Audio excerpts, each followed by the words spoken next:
Hello everyone, back again on the flight now from Kinloss to Whitehills. So let's go for it. Oh no, that's no good. That's no good.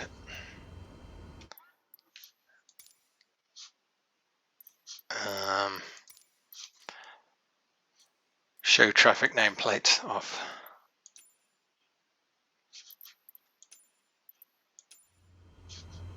Probably good fun if you're just doing some stuff with your friends or with a group, but they're not cluttering up the scenery of our scenic simming.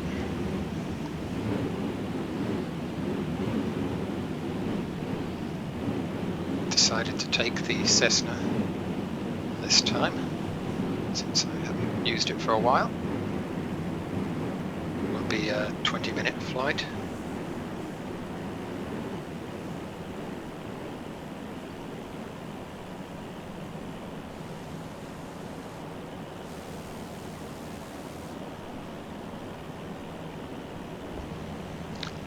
Bring the flaps up, take it round.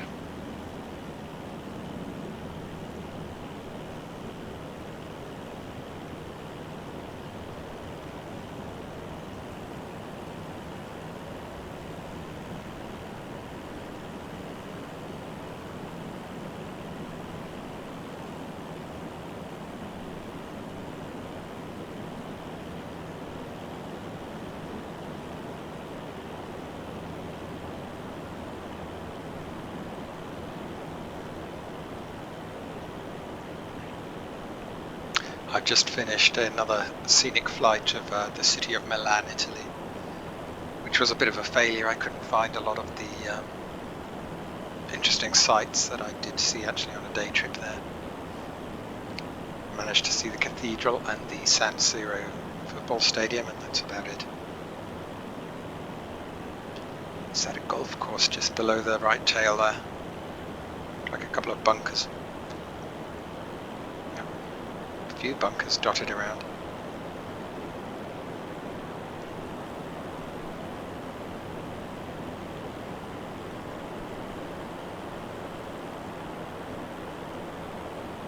On my Southampton to Alaska playlist, I've got across Siberia now. I'm in the Russian Far East, probably about 8 hours straight flying to the Bering Strait. In a single prop aircraft, that is 8 hours. And one thing I notice about Russia, just no golf courses. Don't remember seeing a single golf course.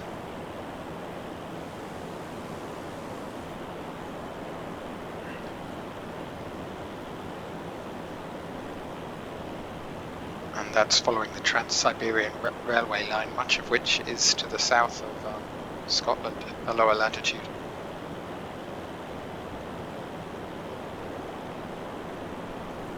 Towns like Omsk and Tomsk.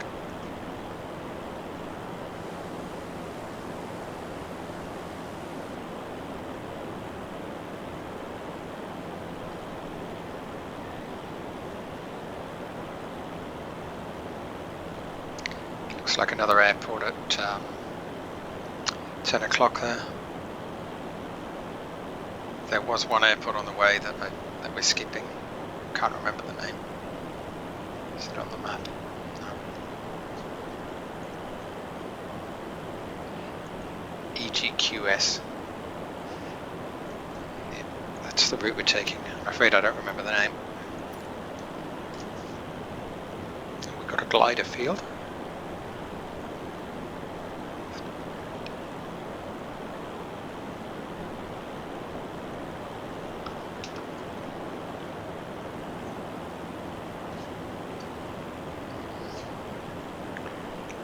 Lovely and stable, this Cessna 172.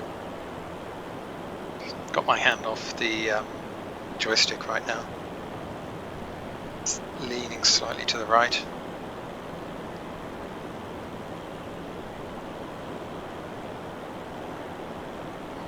Quite a bit actually.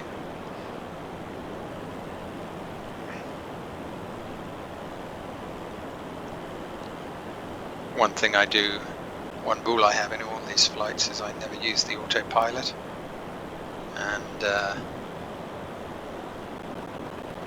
I always keep low to enjoy the scenery. The scenery isn't actually that great at 40,000 feet anyway in this sim.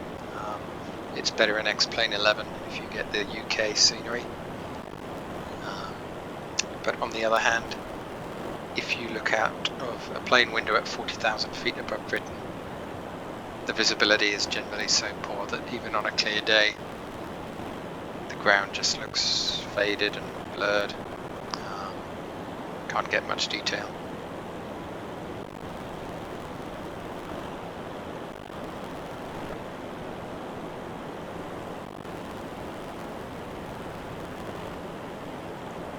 Just looking up the name of the town below us.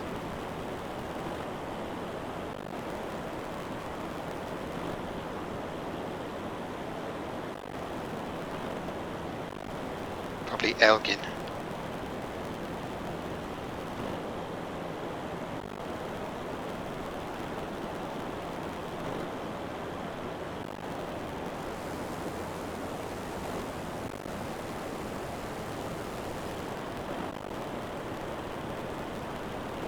Sorry.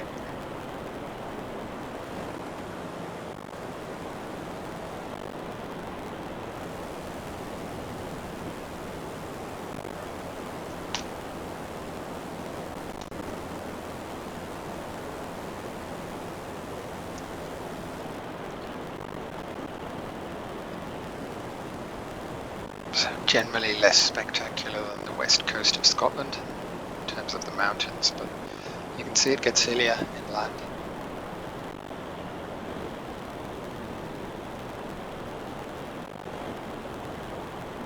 The Cairngorm Mountains are very nice. I've been there, and they have a big advantage over the Western Highlands and islands in that they don't get so many midges in the summer season.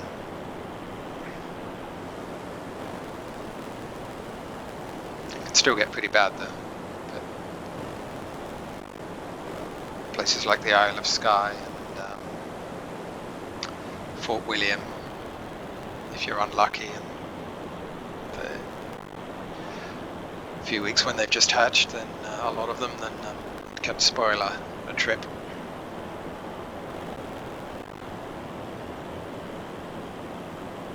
Having said that, I was on the Isle of Skye in July and hardly got a midge bite.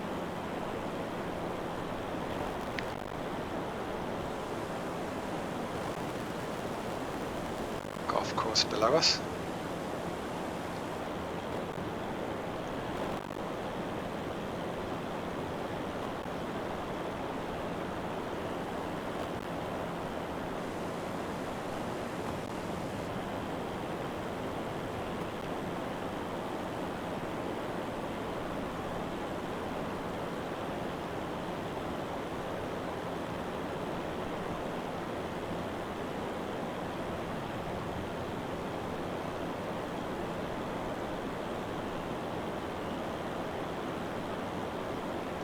There's an interesting chapter in Rudder and in Stick and Rudder, this book I was reading about the actual rudder. This book was written in 1940 and it predicted in 10 years aircraft won't have rudders anymore, and rudders are just there to fix a design flaw in the aircraft. The point being is that you only use the rudder to stop the adverse yaw when you roll. When you roll, you don't really see it here. The downward deflecting aileron adds more drag to that wing, causing the wing that's lifting up and the aileron's going down, causing it to present more air resistance, and you're this way. Let's just try an example of that. So this is the adverse yaw. It's not really adverse yaw, that's me applying it. But that's what happens in a badly designed aircraft. Doesn't seem to happen in this system. So when you bank, to counteract that, you need to apply a bit of rudder.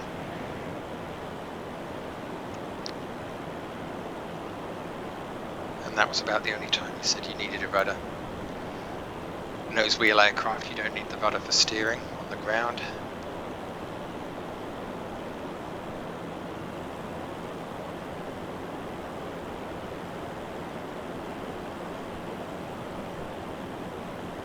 Of course you do need a rudder for doing any kind of stunts or any deliberate side slipping or any other inefficient flying that you want to do.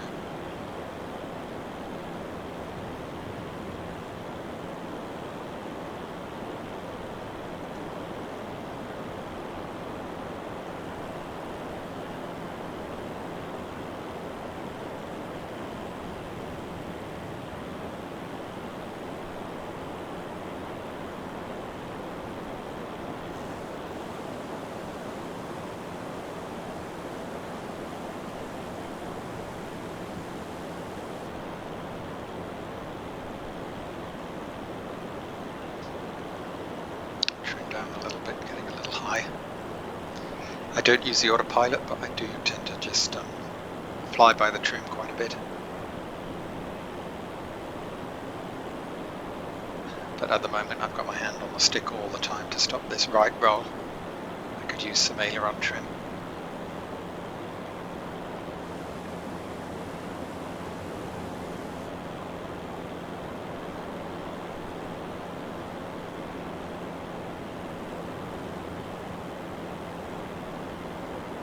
Impressive amount of arable farming below. People don't imagine that about Scotland, they just assume highlands and sheep farming.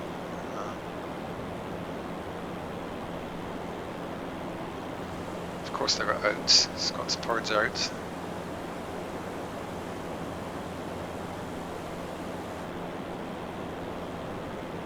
But a lot of the east of Scotland and up here in Fife is arable farming.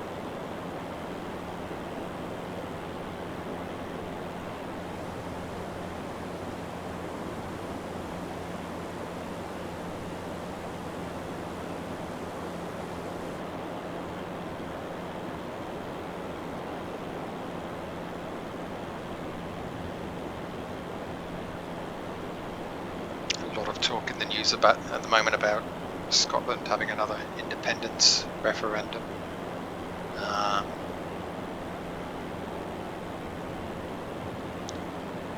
So will it be a different country in 10 years? Who knows?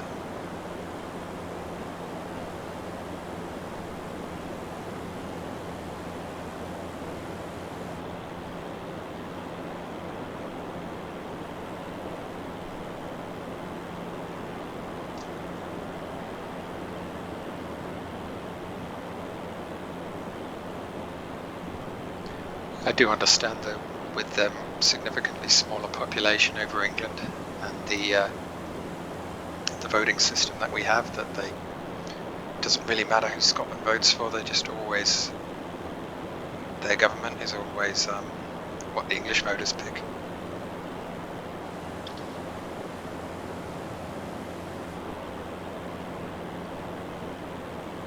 But it would be sad to see border checks at Carter Bar, Coldstream.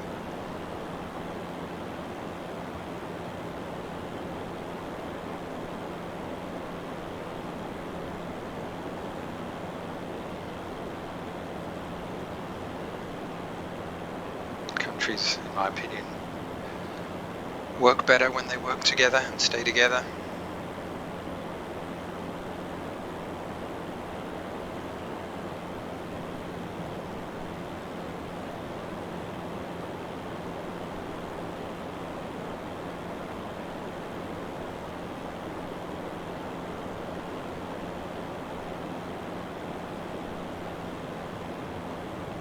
Again, and here's Whitehills Airport. Start our descent. Then again, it must be frustrating to just vote one way all your life, and because of our proportional representation system, you basically never have a voice. At best, your vote might sway other parties to try to capture your vote by offering similar things to what the party you're voting for is offering. But that's at best.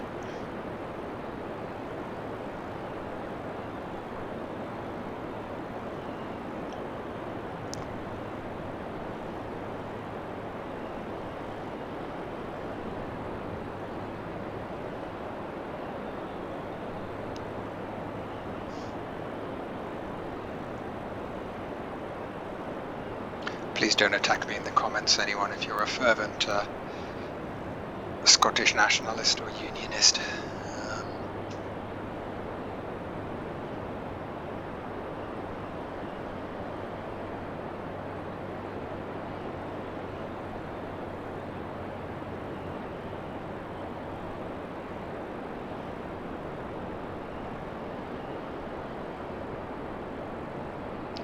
This is scenic simmer, not scenic simmer and politics. And I don't think that's the proper runway. And we're too fast. Can't even get the flaps down. Let's try this.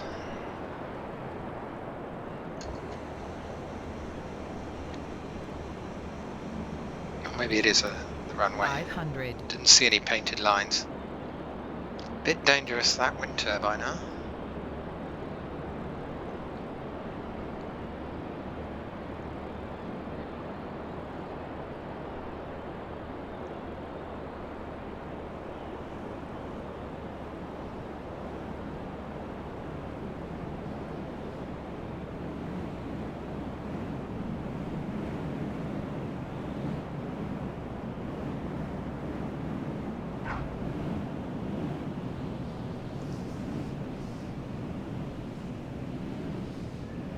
There we go. Okay, hope you enjoyed that. Catch you on the next flight.